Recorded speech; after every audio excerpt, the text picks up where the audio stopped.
All right, here we go again. Here at GettoReview. Got some information for you about some of the worst cars you could ever come across. Really, you don't want these cars. Today, me and my panel, the judge and the rev, are going to kind of go through some of the cars not to get involved with. They're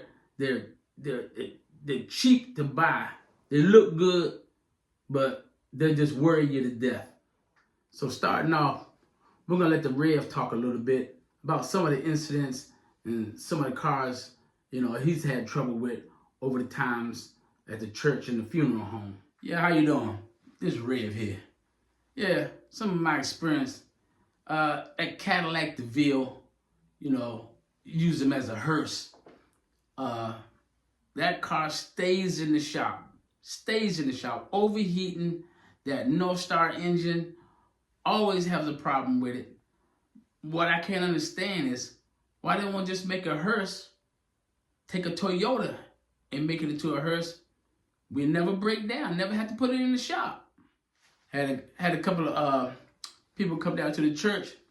They need some help with paying the car bill. Lady has almost like a brand new Chevy Trax, and the engine light, you can't get it to cut off. Why would it looks nice? She bought it cheap, but it's what it is. It's cheap. You got it cheap. It's cheap, but it's a money pit. It's gonna get into your pocket every time you turn around. When you think you got the problem solved, you don't.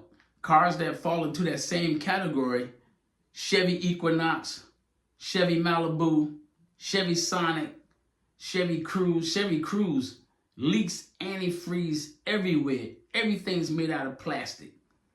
Don't get that car. Whatever you do, don't get that car. It's a nightmare. Hey, yeah, I'm Judge. I've been in some real rat traps in my life. One of the worst is that Chrysler 200. They must have been asleep when they put that car together. Everything breaks on it.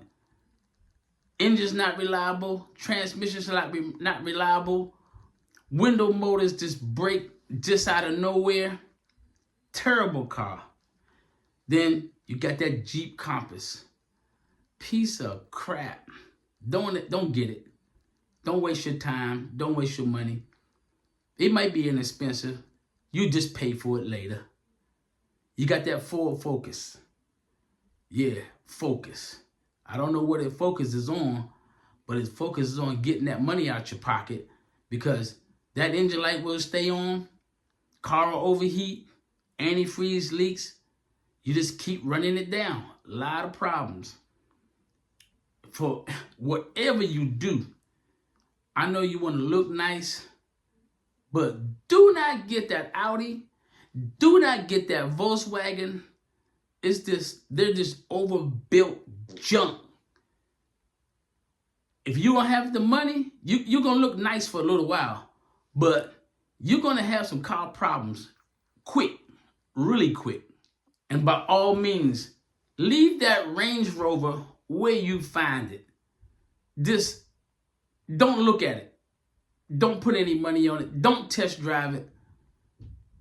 A money pit.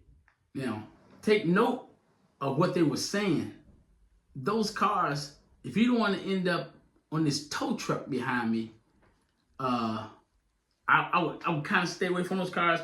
Now, you got some high maintenance cars that are pretty good, like Mercedes-Benz and BMW, but if you don't have at least $200 for an oil change, or when the maintenance light comes on and it tells you need certain things and you just put it off, then those two cars, they'll turn to junk too, only because you didn't have the money to maintain them. So why would you get them?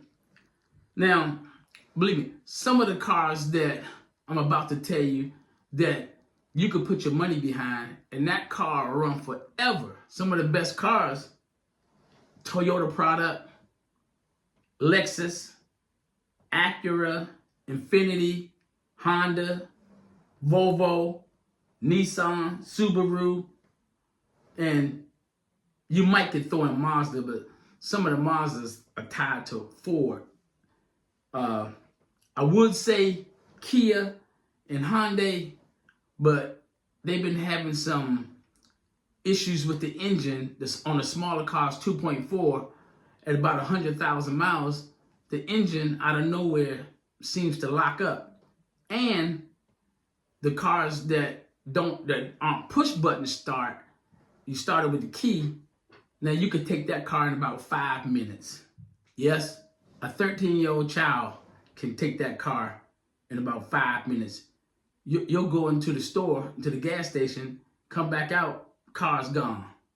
So the main thing is when you're going to try to purchase a car, take a trained mechanic with you. Let him go over the car first. Matter of fact, you call him up and say, hey, this is the type of vehicle I want to get. And then his feedback right then, when you tell him you want to get something like a Ford Edge, hey, leave that alone. That's trash. Or you tell him you want to get a Volkswagen Jetta. Just leave it where it sits. Don't worry about that. That's not the car for you. That's not a reliable car. Don't look to buy that car the first time you see it. Like, I fell in love with it. It's so pretty. No, you have to go over it to see exactly what's going on with that car, because the person selling it could tell you anything. They can reset the engine light, and heck, they know it won't come back on for 2 days. But once you buy it, it's yours. So finishing up here, if you have any questions on purchasing a car you like, and you need some advice, or you just have some questions, send me a comment. I'll answer it back. Okay, thanks.